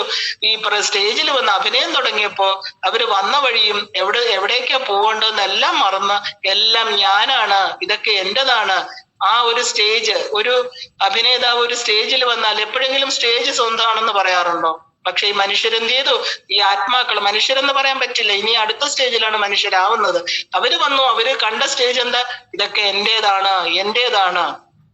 അപ്പൊ അങ്ങനെ അവരുടെ ആ ഒരു മനസ്സിന്റെ മാറ്റം കൊണ്ട് അവര് സ്വയം ബുദ്ധിമുട്ടുകൾ വിളിച്ചു വരുത്തി. വെറും പുരുഷജ്ഞാനം മാത്രമായിട്ട് മാറിയ ആത്മാക്കള്, അവര് ആ ഒരു പരിമിതമായ അറിവുകൾ മാത്രം ഉള്ളവരായിരുന്നു. അവന്റെ മറ്റേ ശിവജ്ഞാനം എല്ലാം മായയുടെ കളികൾ കൊണ്ട് മറച്ചു കളഞ്ഞു. അവരെന്ത് ചെയ്തു? ആ ഒരു പരിമിത ബോധമുള്ളവരായിട്ട് നന്നായിട്ട് അഭിനയിച്ചു നാടകത്തില്, അല്ലെ? അവനവന് കിട്ടിയ റോള് നന്നായിട്ട് അഭിനയിച്ച് നാടകം കൊഴിപ്പിച്ചു. സുഖദുഃഖങ്ങള് അവനായിട്ട് അങ്ങോട്ടും ഇങ്ങോട്ടും ഓട്ടിച്ചു. സുഖം വരുമ്പോ അവൻ സന്തോഷമായിട്ടിരുന്നു, ദുഃഖം വരുമ്പം അതിന് അറുതി വരുത്താനായിട്ട് അവിടെയും ഇവിടെയും കിടന്ന് ഓടി ജന്മങ്ങളിലൂടെ സഞ്ചരിച്ചു. എനിക്ക് എന്തുകൊണ്ട് ഈ ദുഃഖം വരണമെന്ന് ചോദിച്ച് കരഞ്ഞു, അലമുറയിട്ടു. ഇല്ലേ? അവന്റെ യഥാർത്ഥ സ്വരൂപത്തെ അവൻ മറന്നുപോയി. അപ്പൊ ഈ പ്രകൃതി എന്ത് ചെയ്തു? പ്രകൃതിയെ മായ കൊണ്ട് പരാശക്തി ഉണ്ടാക്കിയ ശേഷം പുര്യഷ്ടകം എന്ന ഊർജ തന്മാത്രകളുടെ 8 വിധത്തിലുള്ള നൂലുകൾ ചേർത്തിട്ട് പൊതുവായിട്ട് ഈ നാടകത്തിൽ വരുന്ന കഥാപാത്രങ്ങൾക്ക് ധരിക്കാനായിട്ട് ഒരു വസ്ത്രം ഉണ്ടാക്കി.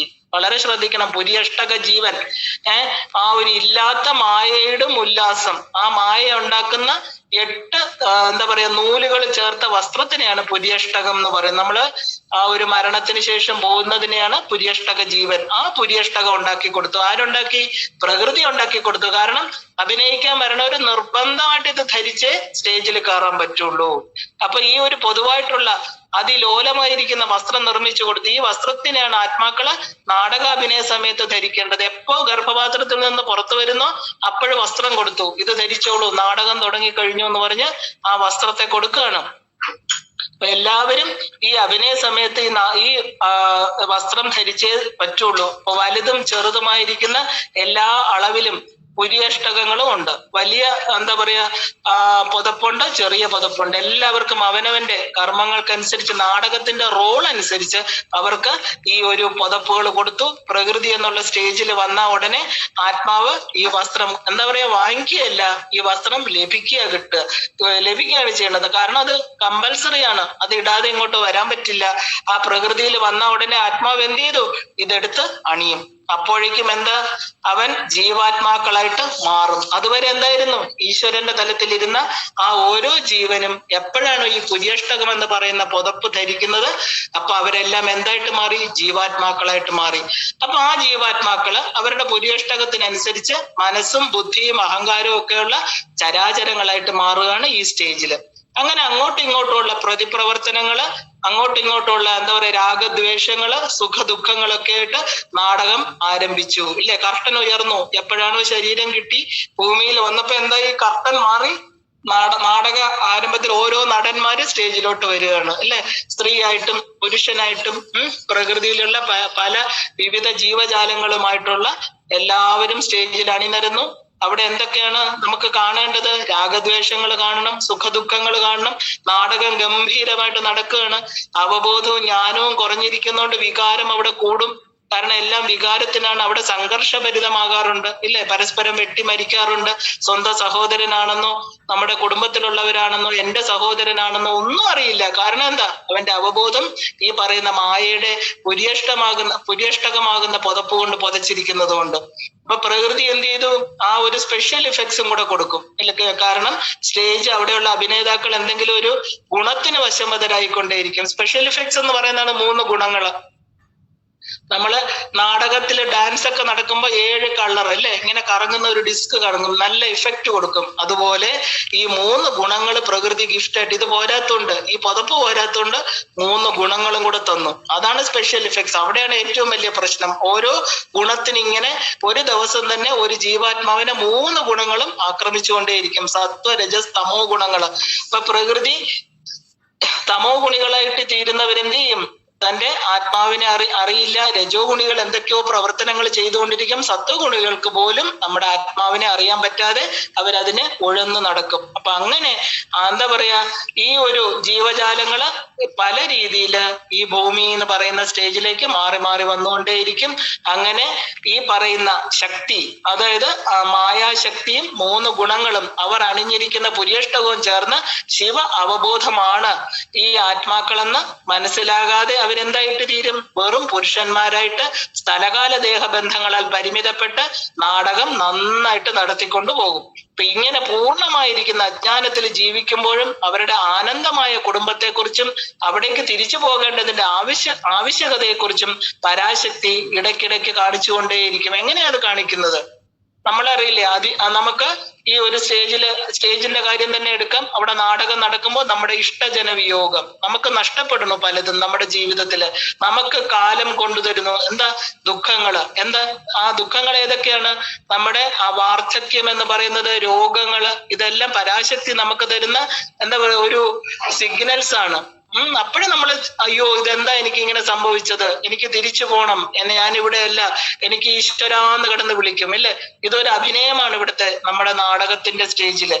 ഇടയ്ക്കിടയ്ക്ക് കാണിച്ചു കൊടുത്തെങ്കിലും എന്ത് ചെയ്യും? ചില അഭിനേതാക്കള് ആ സൂചന തിരിച്ചറിഞ്ഞുകൊണ്ട് പ്രകൃതിയുടെ തീരുമാനങ്ങളിൽ ഒന്നും ഇടപെടാതെ മൗനമായിട്ട് തങ്ങളുടെ ഭാഗം നന്നായിട്ട് അഭിനയിച്ചിട്ട് തിരിച്ച് അവരുടെ മൂല കുടുംബമായിരിക്കുന്ന ആനന്ദമയ ലോകത്തിലേക്ക് പോകാൻ ശ്രമിക്കും. വരുന്നതെല്ലാം ഒന്നും ഒരു പരാതി പറയാതെ എല്ലാം സ്വീകരിക്കും. അല്ലെ? മൗനമായിട്ട്. ചില അഭിനേതാക്കൾ അങ്ങനെയാണ്. പക്ഷെ ചിലരോ അവര് ഒരുപാട് ഈ പറഞ്ഞ പോലെ പ്രപഞ്ചത്തെ ഒരു മെസ്സാക്കി ഒരു ദുഃഖകരമായിട്ട് മാറ്റും. കാരണം അവരെല്ലാത്തിനെയും കുറ്റം പറയും. തനിക്ക് വന്ന അനുഭവങ്ങൾക്ക് ബാക്കിയുള്ളവരുടെ തലയിൽ കയറും, ബാക്കിയുള്ളവർക്ക് പ്രശ്നം ഉണ്ടാക്കും. ഈശ്വരനെ കുറ്റം പറയും. അങ്ങനെ അപ്പോ എന്ത് ചെയ്യും? ഈ മൗനമായിട്ട് തങ്ങളുടെ ഭാഗം നന്നായിട്ട് അഭിനയിച്ച് എന്തോ ഇതിലുണ്ടെന്ന് മനസ്സിലാക്കാൻ ശ്രമിക്കുന്നവരെ ഈ ഒരു സദാശിവൻ എന്ന് പറയുന്ന ആള്, നമ്മൾ കണ്ടു 3 മക്കളാണ് ശിവനും ശക്തിക്കും. അതിലെ സദാശിവൻ അനുഗ്രഹിച്ച് ആ സർവാനന്ദമയ ലോകത്തിലേക്ക് തിരിച്ചെത്തിക്കാൻ സഹായിക്കും. അതാണ് അനുഗ്രഹ ശക്തി. അപ്പൊ കുറച്ചൊക്കെ തിരിച്ചറിവ് വന്ന് എല്ലാം എന്റെ കർമ്മഫലമാണെന്ന് തിരിച്ചറിയും. ആ സമയത്ത് എന്ത് ചെയ്യും? സദാശിവനാകുന്ന അനുഗ്രഹ ശക്തി അവരെ സഹായിക്കും. അപ്പൊ അതിന്റെ ചുമതല സദാശിവനാണ്. വേറെ ചില അഭിനേതാക്കൾ കൂടുതൽ വികാരഭരിതമായിട്ട് നാടകത്തിൽ ഇടപെട്ട് ഇനിയും ജന്മം വേണം, ഞാനിവിടെ വരും, മറ്റവനെ മറ്റേ തലത്തിൽ വെച്ച് വേറെ ഉടുപ്പിട്ട് വന്നാലും ഞാൻ അവനെ കൊല്ലും, ആത്മാവ് നിത്യമാണ്, ശാശ്വതമാണ്, ഇതൊന്നും അറിയാത്തവരെന്ത് ചെയ്യും? ജന്മങ്ങള് സ്വയം ഓർഡർ ചെയ്തുകൊണ്ടേയിരിക്കും. ഇനിയും ഞാൻ വരും, അവനെ തീർത്ത് കെട്ടിയിട്ടേ പോവുള്ളൂ. ഇങ്ങനെയാണ് നമ്മള് എന്താ പറയാ, വികാരം നമ്മുടെ വിചാരത്തെ മാറ്റിയിട്ട് അവിടെ വികാരങ്ങൾ നിലനിന്ന് അവനവൻ തന്നെ അവന്റെ കർമ്മഫലത്തില് വീണ്ടും വീണ്ടും ജന്മങ്ങളിലൂടെ തിരിച്ചു വരും. നാടകത്തിൽ ഇടപെട്ട് നാടകത്തിന്റെ ഉള്ളില് വേറെ നാടകങ്ങൾ കളിക്കും ഇവര്. കാരണം ഇവിടെ തീരുമാനിച്ച് എന്താ വേറെ നാടകം, അവന്റെ ശരീരത്തെ ഇല്ലാതാക്കും, ആത്മഹത്യ ചെയ്യും, അങ്ങനെ പല അറിയാൻ പാടില്ലാത്ത കാര്യങ്ങൾ, അവരുടെ വേറെ നാടകങ്ങൾ. അവര് സ്വയം ആ ഒരു കാലത്തിലും നിയതിയിലൂടെയും വന്ന ആത്മാക്കള് അവര് സ്വയം ഓരോ കർമ്മങ്ങൾ ചെയ്യും. അവർക്ക് ദുഷ്കരമായിട്ടുള്ള ഇങ്ങനെയുള്ളവര്, അതായത് നാടകത്തിന്റെ ഉള്ളില് നാടകം കളിക്കുന്നവരെ പ്രകൃതി എന്ത് ചെയ്യും? ദുഷ്കരമായിരിക്കുന്ന തലങ്ങളിലേക്ക് യാത്ര അയക്കും. അവരിനി എന്ത് ചെയ്യും? അവര് അങ്ങനെ ആനന്ദമയ ലോകത്തിൽ നിന്ന് അവർ അകന്നകന്ന് പോകും. അങ്ങനെയുള്ള അഭിനേതാക്കൾക്ക് പഞ്ചഭൂതം എന്ന പേരില് പരാശക്തി തയ്യാറാക്കി വെച്ചിരിക്കുന്ന ഒരു 2ാമത്തെ മേൽവസ്ത്രം എടുത്തണിഞ്ഞുകൊണ്ട് സ്റ്റേജിന്റെ വേറൊരു ഭാഗത്തേക്ക് അവരെ മാറ്റും. എന്താ ഇതിനൊക്കെ ഒരുപാട് കർമ്മതലങ്ങളുണ്ട്. കാരണം ഒരുപാട് ദുഷ്കർമ്മങ്ങൾ ചെയ്യുന്നവരും ആത്മഹത്യ ചെയ്യുന്നവരും ഇങ്ങനെയുള്ളവർക്ക് അവിടെ നിന്ന് ശുദ്ധമാവാതെ വീണ്ടും ശരീരം സ്വീകരിക്കാൻ പറ്റില്ല. അതുകൊണ്ടാണ് പഞ്ചഭൂതം എന്ന് പറയുന്ന വേറൊരു ലോകം, വേറൊരു തലം. അതിനൊക്കെ ഒരുപാട് എക്സ്പ്ലനേഷൻ നമുക്കിനി ലളിതാ സഹസ്രനാമം അത് എന്താ പറയാ പഞ്ചഭൂത ശുദ്ധി പഠിക്കുമ്പോൾ നമുക്ക് പഠിക്കാം. ഇപ്പൊ ഇത് കേട്ടു പോകാം. അപ്പോ ഈ പഞ്ചഭൂതം എന്ന പേരില് പരാശക്തി വേറൊരു ലോകം. വളരെ അനുസരണയില്ലാത്ത കുട്ടികളുണ്ടല്ലോ, വികാരം കൊണ്ട് ഇവിടെ പ്രശ്നങ്ങൾ ഒരുപാട് ഉണ്ടാക്കി കഴിഞ്ഞ് അവസാന ശരീരത്തേക്ക് കീറി മുറിച്ച് ആത്മഹത്യ ചെയ്യുന്നവരെ അവര് സ്റ്റേജിൽ അഭിനയിക്കാൻ പറ്റില്ല. കാരണം എന്താ? അവിടെ വലിയ പ്രശ്നം ഉണ്ടാക്കണം. അവരെ അത്രയും മാറ്റിയിട്ട് അവർക്ക് വേറൊരു സ്ഥലം കൊടുക്കും. നിങ്ങൾ ഇവിടെ ഇരുന്നോളൂ എന്ന് പറഞ്ഞിട്ട്. എന്താ? അതിന്റെ പേരാണ് പഞ്ചഭൂതം. അപ്പൊ പരാശക്തി വേറൊരു സ്റ്റേജ്, ചെറിയൊരു സ്റ്റേജ് അവിടെ കെട്ടിയിട്ടുണ്ട്. നിങ്ങൾ അവിടെ പോയി ഇരിക്കൂ, കാരണം നിങ്ങൾക്ക് സ്റ്റേജിൽ അഭിനയിക്കാൻ പറ്റണില്ല എന്ന് പറഞ്ഞ് അവരെ അങ്ങോട്ട് മാറ്റും. അപ്പൊ ആ ഒരു എന്താ പറയാ ഈ 2ാമത്തെ സ്റ്റേജിൽ ഒരു മേൽവസ്ത്രം കൊടുക്കും. എന്നിട്ട് അതും അണിഞ്ഞുകൊണ്ട് എന്ത് ചെയ്യും? ആ ഒരു ഭാഗത്തേക്ക് അവരെ അയക്കും. അവിടെ എന്താ പറയാ ആ സ്റ്റേജിൽ അവര് നാടകം അഭിനയിച്ചുകൊണ്ടേയിരിക്കും. കുറെ കാലം കഴിയും അവിടുന്ന് തിരിച്ച് ഈ പ്രപഞ്ചമാകുന്ന സ്റ്റേജിൽ വരാൻ. അപ്പൊ ഈ ചുമതല വഹിക്കുന്നതാരാ? ഈ മാറ്റം, ഈ ഒരു മാറ്റം വരുത്തുന്നത്, പ്രശ്നമുള്ളവരെയൊക്കെ ഇവിടുന്ന് മാറ്റുന്ന ചുമതലയാണ് 2ാമത്തെ മകൻ ഈശ്വരൻ എന്ന് പറയുന്ന മകനാണ് കൊടുത്തിരിക്കുന്നത്. അപ്പൊ 3ാമത്തെ മകൻ എന്താ? ശുദ്ധവിദ്യയാണ്. ആ ശുദ്ധവിദ്യയായിരിക്കുന്ന മകൻ സൃഷ്ടി സ്ഥിതി സംഹാരത്തിന്റെ ചുമതലയാണ്. അങ്ങനെ ഈ പഞ്ചമഹാശക്തികൾ ഒന്നിച്ചുള്ള ഒരു നാടകമാണ് ഈ പ്രകൃതിയില് അരങ്ങേറിക്കൊണ്ടിരിക്കുന്നത്. അപ്പോ നമുക്കറിയാം മറ്റാത്മാക്കളൊക്കെ നന്നായിട്ട് അഭിനയിച്ച് തിരിച്ച് ആനന്ദമയ ലോകത്തേക്ക് എത്തുമ്പോൾ അവിടെയുള്ളവരെല്ലാം ഒരു കുടുംബത്തിലെ അംഗങ്ങളെ പോലെ ഈ വരുന്നവരെ സ്വീകരിക്കും. അങ്ങനെ എല്ലാവരും തിരിച്ചെത്തുമ്പോഴാണ് നാടകത്തിന്റെ കർട്ടൻ വീഴുന്നത്. അതുവരെ പ്രപഞ്ചമാകുന്ന സൃഷ്ടി പ്രക്രിയയും ഈ സ്ഥിതിയും സംഹാരവും നടന്നുകൊണ്ടേയിരിക്കും. അതുകൊണ്ടാണ് കാലപ്രവാഹം മനസ്യൂതം തുടരുന്നു എന്ന് പറയുന്നത്. എപ്പോഴാണ് ഒരു ജീവൻ ശുദ്ധമായിട്ട് അവൻ തിരിച്ച് ആനന്ദമയ ലോകത്ത് എത്തുന്നിടം വരെ ഈ കാലവും പ്രപഞ്ചവും ഇങ്ങനെ സൃഷ്ടി സ്ഥിതി സംഹാരങ്ങള് നടന്നുകൊണ്ടേയിരിക്കും. എല്ലാവരും തിരിച്ചെത്തുമ്പോ എന്താകും? ഈ നാടകത്തിന്റെ കർട്ടൻ വീണിട്ട് നാടകം അവസാനിക്കും. അപ്പൊ ശുദ്ധവിദ്യ പ്രകൃതിയാകുന്ന സ്റ്റേജില് പ്രകൃതിയാകുന്ന സ്റ്റേജ് എന്ത് ചെയ്യും? പൊളിച്ചു മാറ്റും. അത് പിന്നെ കുറെ കാലത്തേക്ക് സ്റ്റേജ് ഇല്ല. കാരണം എന്താ? എല്ലാവരും അഭിനയിച്ച് ക്ഷീണിച്ചു. എല്ലാ നടന്മാർക്കും വിശ്രമ സമയം. അതിനെയാണ് മഹാപ്രളയം, തിരശ്ശീലയ്ക്ക് അപ്പുറത്തേക്ക് പോകുന്ന ഒരു സമയം. എല്ലാവരും ഇനി അടുത്ത എനർജി ആർജിച്ചതിന് ശേഷം മാത്രമേ പ്രപഞ്ച നാടകത്തിൽ അവർക്ക് വരാൻ പറ്റൂ. അപ്പോ പ്രകൃതിയാകുന്ന സ്റ്റേജ് ഈ ശുദ്ധവിദ്യ എന്ന് പറയുന്ന സൃഷ്ടിസ്ഥിതി സംഹാരത്തിന്റെ ചുമതല വഹിക്കുന്ന ആ ആ ഭഗവാൻ അതിനെ മാറ്റും. അപ്പൊ ഇനി പ്രകൃതി ഇല്ല. ഇനിയും തൊട്ട് എന്താ? സൃഷ്ടിയില്ല, സ്ഥിതിയില്ല, സംഹാരം ഇല്ല. അന്ന് തുടങ്ങിയ നാടകം ഇപ്പോഴും തുടർന്നുകൊണ്ടിരിക്കുകയാണ്.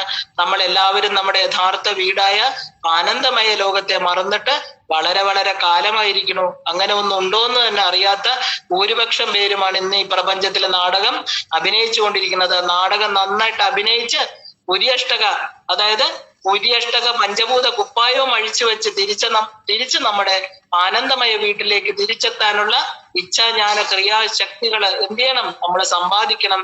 നമ്മൾ എല്ലാവരും തന്ത്രശാസ്ത്രം 36 തത്വങ്ങളെ കുറിച്ച് അറിവുകൾ തരുന്നത് ഇതിനു വേണ്ടിയിട്ടാണ്.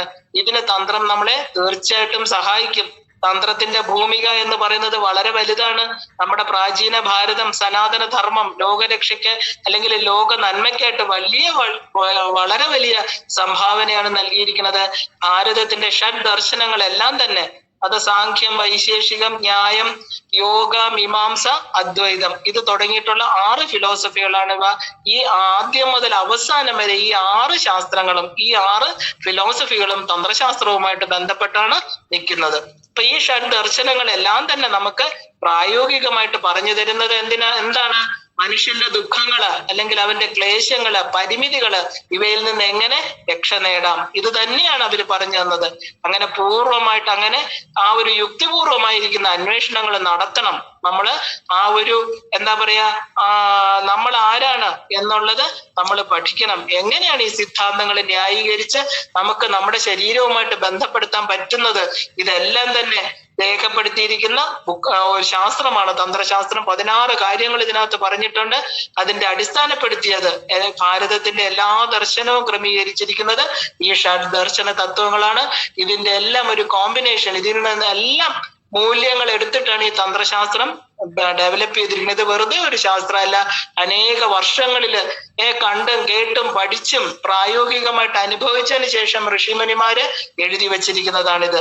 അപ്പൊ ഈ ഷഡ് ദർശന മതങ്ങളെല്ലാം തന്നെ ബാഹ്യലോകം എങ്ങനെയാണ് നമ്മൾ എന്ന ഒരു വ്യക്തിയുമായിട്ട് ബന്ധപ്പെട്ട് കിടക്കുന്നത്.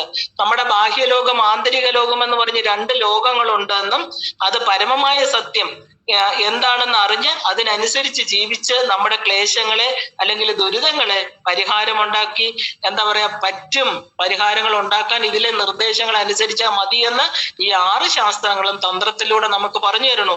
ഒരേ ശബ്ദത്തിൽ പറയുക. കാരണം ദൃശ്യ അദൃശ്യ വസ്തുക്കളെ കുറിച്ച് എല്ലാ ദർശനങ്ങളും അംഗീകരിച്ചിട്ടുണ്ട്. അപ്പൊ ഈ കണാദ മഹർഷി എന്ന് പറഞ്ഞൊരു മഹർഷി ഉണ്ടായിരുന്നു. അദ്ദേഹമാണ് അറ്റോമിക് സ്ട്രക്ചറിനെ കുറിച്ച് രൂപപ്പെടുത്തിയതും പറഞ്ഞു തന്നതും. നമ്മൾ ഈ അറ്റോമിക് സ്ട്രക്ചർ എല്ലാം വിദേശീയരാണ്. നമുക്ക് അറ്റോമിക് ഒരു ആറ്റം എന്ന് പറഞ്ഞാല് ഈ ന്യൂക്ലിയസ്, ചലിക്കാത്ത ശിവൻ, ചലിക്കുന്ന ശക്തി എന്നൊക്കെ പറഞ്ഞിട്ട് വിദേശീയര് കണ്ടുപിടിച്ചെന്ന വിചാരം ഇല്ല. വർഷങ്ങൾക്ക്, അനേക കോടി വർഷങ്ങൾക്ക് മുമ്പേ നമ്മുടെ ഭാരതത്തിലെ കണാദ മഹർഷി നമുക്ക് തന്ന സംഭാവനയാണ് ഈ അറ്റോമിക് സ്ട്രക്ചർ. കണാദനിൽ നിന്നാണ് കണിക എന്നുള്ള വാക്ക് വന്നത്. കണം എന്നൊക്കെ രൂപപ്പെടുത്തിയിരിക്കുന്നത്. നമ്മള് എന്താ പറയാ, ഓരോ കണങ്ങള്, ഓരോ മോളിക്യൂൾസ് എന്നൊക്കെ പറയുന്നത് ഇദ്ദേഹത്തിന്റെ പേരിലാണ്. അപ്പൊ അനേകം തലമുറകള് പഠിച്ച് പ്രാവർത്തികമാക്കിയ സത്യദർശനങ്ങളാണിത്. ഇത് നല്ലവണ്ണം മനനം ചെയ്ത് മനസ്സിലാക്കിയാൽ ജീവിതത്തിൽ വരുന്ന ദുഃഖങ്ങള്, ക്ലേശങ്ങള് മാറി നമുക്ക് പരിമിതികളിൽ നിന്ന് സ്വതന്ത്രമാകാനും ഈ മനസ്സാകുന്ന പിടിവള്ളിയെ ഒരു രക്ഷാമാർഗമായിട്ട് ഉപയോഗിച്ച് രക്ഷ നേടാനും തീർച്ചയായിട്ടും സാധിക്കും. എല്ലാ പുരാണങ്ങളും എല്ലാ ശാസ്ത്രങ്ങളും വേദ ഉപനിഷത്തുകളും എല്ലാം തന്നെ ഈ ഒരു പരിമിതത്വത്തിൽ നിന്ന് എങ്ങനെ മനുഷ്യന് രക്ഷ നേടാം, ഈ ബന്ധനങ്ങളിൽ നിന്ന് എങ്ങനെ നമുക്ക് സ്വതന്ത്രരാകാം എന്നാണ് പറയുന്നത്. മനസ്സ് എന്താണെന്നറിഞ്ഞ് ഈ പ്രപഞ്ച നാടകത്തിലെ റോള് നമുക്ക് അവാർഡ് കിട്ടുന്ന വിധം നന്നായിട്ട് അഭിനയിക്കണം. കാരണം ആ നന്നായിട്ട് അഭിനയം നടക്കുമ്പോഴാണ് നമുക്ക് അവാർഡുകൾ കിട്ടുന്നത്, അല്ലേ? എന്താ അവാർഡ്? സദാശിവനാകുന്ന ഭഗവാന്റെ അനുഗ്രഹം, ഈ സൃഷ്ടിസ്ഥിതി സംഹാരങ്ങള് ചെയ്യുന്ന ശുദ്ധവിദ്യ നമ്മളെ ഇതിൽ നിന്ന് മോചിപ്പിക്കും. അവാർഡ് കിട്ടുന്ന അഭിനയം എന്ന് പറഞ്ഞാൽ എന്താ? നാടകത്തിൽ വേറെ തലങ്ങളിലേക്ക് പോകാതെ സമാധാനമായിട്ട് നമ്മുടെ വീട്ടിലേക്ക് നമുക്ക് തിരിച്ചു മടങ്ങാം. ഒരുപാട് കോംപ്ലിക്കേഷൻസ് ഉണ്ടാക്കിയില്ല. നമ്മൾ വന്നു ഈ നാടകത്തില്, ഇല്ലേ? വേഷം എനിക്ക് എന്തിന് തന്നത് വിഭോ, എനിക്ക് എന്താ വേഷം തന്നത്? നമ്മൾ എന്ത് ചെയ്യണം? വിശ്വപ്രിയനായി നടനം ചെയ്യണം. വിശ്വത്തിന് പ്രിയം തരുന്ന രീതിയിൽ നന്നായിട്ട് അഭിനയിച്ച് ഈ തന്നിരിക്കുന്ന പുതപ്പുകളൊക്കെ മാറ്റി ഊരി തിരിച്ച് പ്രകൃതിക്ക് കൊടുത്തിട്ട് സമാധാനമായിട്ട് വീട്ടിലേക്ക് മടങ്ങണം. ഇതാണ് കഥ, നമ്മുടെ ആത്മാവ്, മനസ്സ്, കർമ്മ നിയമങ്ങള്, പുനർജന്മം എല്ലാം ഈ ഒരു പ്രഹേളിക, ഇത് ഒരു പ്രഹേളികയാണ്. കാരണം ഇത് എപ്പോഴും അജ്ഞാതമായിരിക്കുന്ന ഒരു തലമാണ്. ഒരു മനുഷ്യന് വളരെ വളരെ ബുദ്ധിമുട്ടാണ് ഇത് മനസ്സിലാക്കാൻ. കാരണം ഈ ആത്മാവ്, മനസ്സ്, കർമ്മ നിയമങ്ങൾ ഒന്നും നമ്മൾ കാണാൻ പറ്റുന്നതല്ല, സട്ടിലായിട്ടുള്ളത്. ഇതൊരു കടങ്കഥയുമല്ല. കാരണം ഇതാണ് ജീവിതം. ഈ പ്രാപഞ്ചിക ജീവിതം ഇതാണ്. പരസ്പരം ബന്ധപ്പെട്ട് കിടക്കുന്ന സത്യങ്ങളാണ് ഇതെല്ലാം. ധാരാളം അജ്ഞാനങ്ങൾ കൊണ്ട് ഇന്നും അന്നും അവയൊക്കെ നമ്മൾ സങ്കല്പങ്ങളായിട്ട് നിലനിർത്തുന്ന ഒരു ഫാന്റസി എന്ന് നമ്മൾ വിചാരിക്കുന്നു. ഇത് പച്ച യാഥാർത്ഥ്യമാണ്. അതുകൊണ്ടാണ് ഇതിനെ ഒരു ചെറിയ കഥയായിട്ട് പറഞ്ഞത്. കാരണം ഇത്രയും വലിയ കാര്യങ്ങൾ ഈ പറയുന്ന പരിമിതമായിട്ടുള്ള ബുദ്ധിക്ക് നമുക്ക് ഉൾക്കൊള്ളാൻ പറ്റില്ല. അപ്പൊ ഇനി നമ്മൾ എന്താ, ഇപ്പൊ ഈ കഥ വളരെ മംഗളകരമായിട്ട് അവസാനിച്ചു. നാടകം കഴിയുമ്പോ എന്താ, കർട്ടനിട്ടു, ശുഭം. നമ്മൾ ഓരോരുത്തരും ഈ 36 തത്വങ്ങളെ മനസ്സിലാക്കി തിരിച്ച് നമുക്കൊരു യാത്രയുണ്ട്. അതിനെയാണ് തിരിച്ചുപോക്കെന്ന് പറയുന്നത്. അവിടെ പുണ്യങ്ങളോ കർമ്മഫലങ്ങളോ ഒന്നും ആ ഒരു അതിരിൽ നമ്മളെ കാത്തു നിൽക്കുന്നില്ല. അവിടെ അനുഗ്രഹം മാത്രം, ഇല്ലേ? ആ അനുഗ്രഹത്തോടു കൂടി നമ്മുടെ വീട്ടിലേക്കുള്ള മടങ്ങിപ്പോക്ക്, ഒരിക്കലും തിരിച്ചു വരാത്ത യാത്ര. അപ്പൊ അവിടെ എന്ത് വേണം? കരങ്ങളിൽ ഉള്ളതൊക്കെ നമ്മൾ അതിർത്തിയിൽ ത്യജിച്ചോളണം. കാരണം കരങ്ങളിൽ ഒന്നും കൊണ്ടുപോകാൻ പറ്റില്ല. കൊണ്ടുപോകാൻ പറ്റുന്നത് എന്താ? ആ ഒരു ജീവാത്മാവിന് മാത്രമേ തിരിച്ച് യാത്ര ചെയ്യാൻ പറ്റുള്ളൂ. അപ്പൊ ഇവിടെ ഒന്നും കടങ്കഥയായിട്ട് വിചാരിക്കരുത്. ഇതെല്ലാം സത്യം തന്നെയാണ്. ഇനി നമുക്ക് ഇത് സങ്കല്പങ്ങളല്ല, നമ്മുടെ യാഥാർത്ഥ്യങ്ങളാണെന്ന് തിരിച്ചറിയണം.